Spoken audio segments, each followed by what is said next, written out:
Germany का student visa के लिए स्टूडेंट्स को एम्बेसी की अपॉइंटमेंट्स नहीं मिलती थी।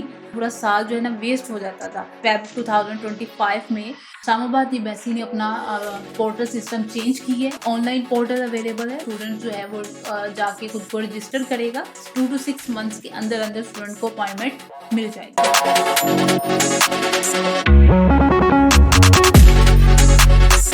अस्सलाम वालेकुम everyone, welcome back to students club studio session. I am your host Anshara Noor. आज है हमारे साथ यूरोप डिपार्टमेंट से मिस अरूज फातिमा, जिनसे हम बात करेंगे जर्मन एम्बेसी अपॉइंटमेंट्स के बारे में, जिनके बारे में न्यू अपडेट्स आई हैं। तो हम इनसे जानते हैं कि क्या ये अपडेट्स ठीक हैं, क्या इस पे आगे से वर्क होगा या नहीं होगा। हेलो मिस अरूज फातिमा, हाय, कैसी हैं आप? मैं बिल्कुल ठीक। अच्छा मिस अरूज फातिमा, सबसे पहले तो आप उन अपडेट्स के बारे में बताएं जो जर्मन एम्बेसी अपॉइंटमेंट के बारे में आई हैं। अच्छा, पिछले 1-2 सालों से जर्मनी का स्टूडेंट वीज़ा के लिए अपॉइंटमेंट, बल्कि ना सिर्फ स्टूडेंट वीज़ा, बाकी वीज़ा कैटेगरीज में अपॉइंटमेंट का बहुत इशू था कि स्टूडेंट्स को एम्बेसी की अपॉइंटमेंट्स नहीं मिलती थी। उनका साल जो है ना, पूरा साल जो है ना वेस्ट हो जाता था और एडमिशंस यूनिवर्सिटीज उनके कैंसिल कर देती थी, सिर्फ इस वजह से कि उनको एम्बेसी की अपॉइंटमेंट नहीं मिल रही कि वो एम्बेसी जाके अपने डॉक्यूमेंट सबमिट करवाएं, उनका इंटरव्यू हो और उनका वीजा लग सके।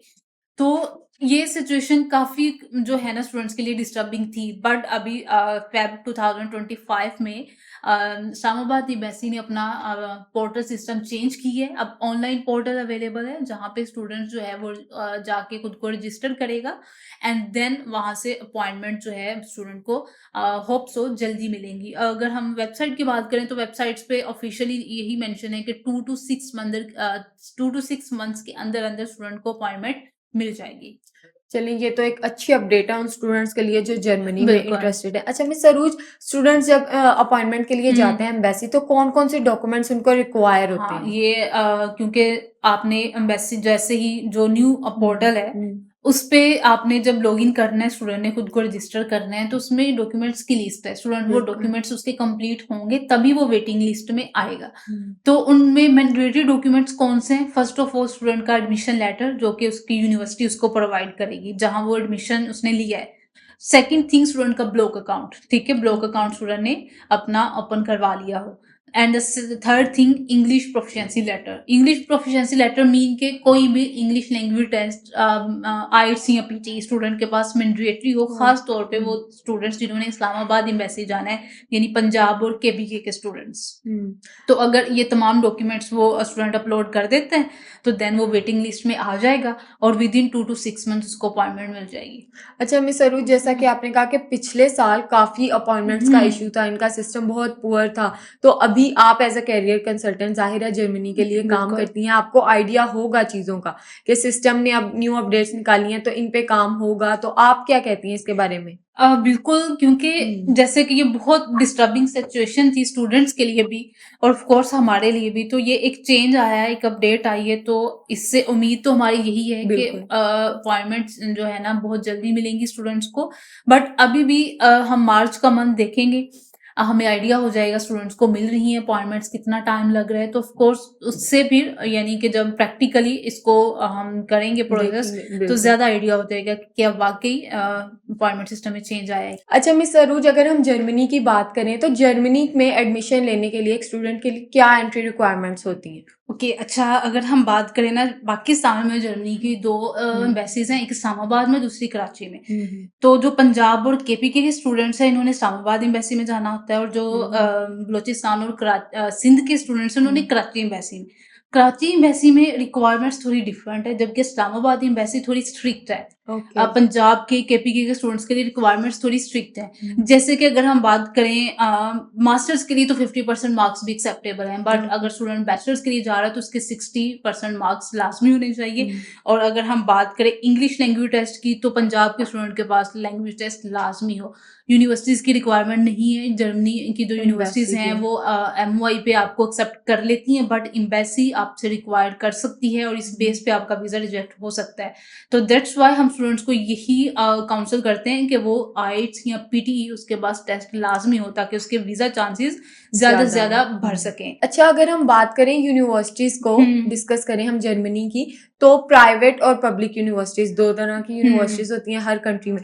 तो जर्मनी में एक स्टूडेंट अगर एडमिशन लेना चाहता है तो कौन सी यूनिवर्सिटीज उसके लिए बेस्ट रहेंगी, आइदर प्राइवेट और पब्लिक? ओके, ये आपने बहुत जो है ना अच्छा क्वेश्चन किया है इस रिगार्डिंग के स्टूडेंट्स जब आते हैं ना उनके जर्मनी का, क्योंकि बेसिकली जर्मनी में जो पब्लिक यूनिवर्सिटीज है ना उनकी एजुकेशन फ्री है इंटरनेशनल स्टूडेंट्स के लिए भी और वहाँ के नेशनल स्टूडेंट्स के लिए भी। तो दैट्स वाई स्टूडेंट्स का मेन कंसर्न यही होता है कि उन्हें पब्लिक यूनिवर्सिटीज में एडमिशन चाहिए। बट यहाँ पर एज अ करियर कंसल्टेंट अगर मैं बताऊं कि क्या डिफरेंस है प्राइवेट और पब्लिक यूनिवर्सिटीज के एडमिशन प्रोसेस में, तो वो डिस्कस करूँ। इसमें थोड़ा सा मैं बिजनेस स्ट्रक्चर भी अपना डिस्कस करूंगी। एज अ कंसल्टेंट हम किस तरह से काम करते हैं, हमारा बिजनेस स्ट्रक्चर इस तरह से है कि हम यूनिवर्सिटीज के लिए काम कर रहे होते हैं। हम स्टूडेंट से कोई कंसल्टेंसी फी नहीं लेते, किसी किस्म के कोई चार्ज नहीं उनसे करते, बिकॉज हम यूनिवर्सिटीज के लिए काम कर रहे हैं। जो इंटरनेशनल लेवल की यूनिवर्सिटीज हैं, चाहे वो यूके की हैं चाहे जर्मनी की हैं, तो हम उन जर्मन यूनिवर्सिटीज के लिए काम कर रहे हैं, हम उनके ऑफिशियल रिप्रेजेंटेटिव हैं।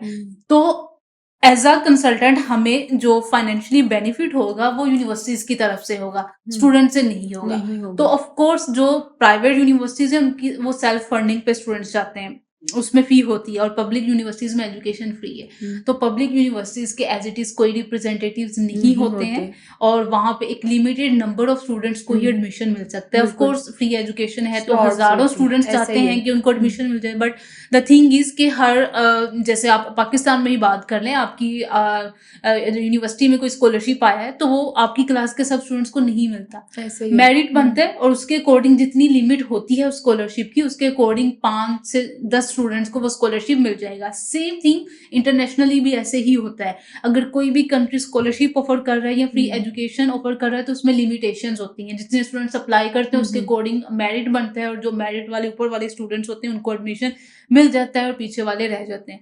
एक तो ये चीज, दूसरा पब्लिक यूनिवर्सिटीज हैं उनका प्रोसेसिंग टाइम बहुत स्लो है बिकॉज उसमें स्टूडेंट्स खुद ही अप्लाई करते हैं डायरेक्टली, और तो that's why. But the thing is कि प्राइवेट यूनिवर्सिटीज में जाने का क्या बेनिफिट होता है कि आपका एडमिशन प्रोसेस 100% सिक्योर होता है। आपको इस चीज की टेंशन नहीं होती कि आपका ऑफर लेटर डिले होगा, with in 5 working days student का ऑफर लेटर आ जाता है। आपको इस चीज की टेंशन नहीं होगी कि आपकी डिले हो जाएगा या इस तरह का कोई आपके प्रोसेसिंग में डिले हो जाएगी। एडमिशन आपका 100% कंफर्म है, चाहे आपके 50% मार्क्स हैं चाहे आपके 90% मार्क्स है, तो एटलीस्ट आपके एडमिशन की आपको श्योरिटी होती है कि मतलब आपका एडमिशन सिक्योर हो जाएगा पब्लिक प्राइवेट यूनिवर्सिटीज में।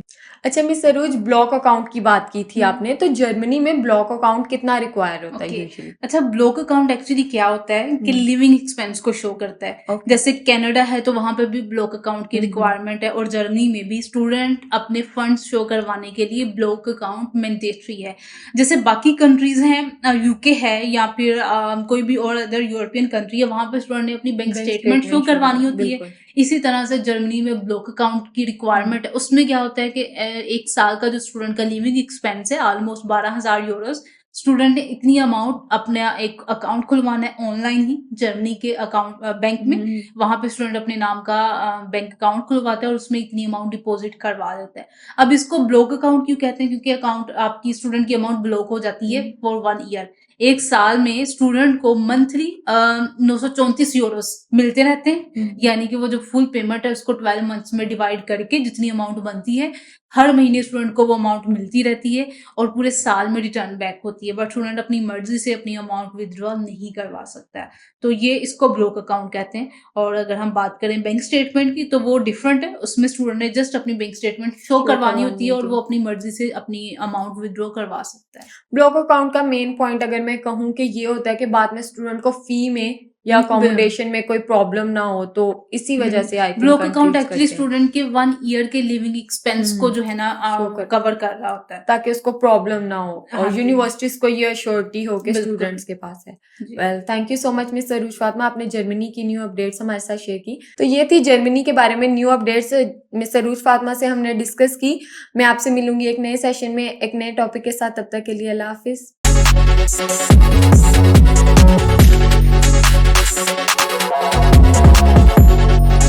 से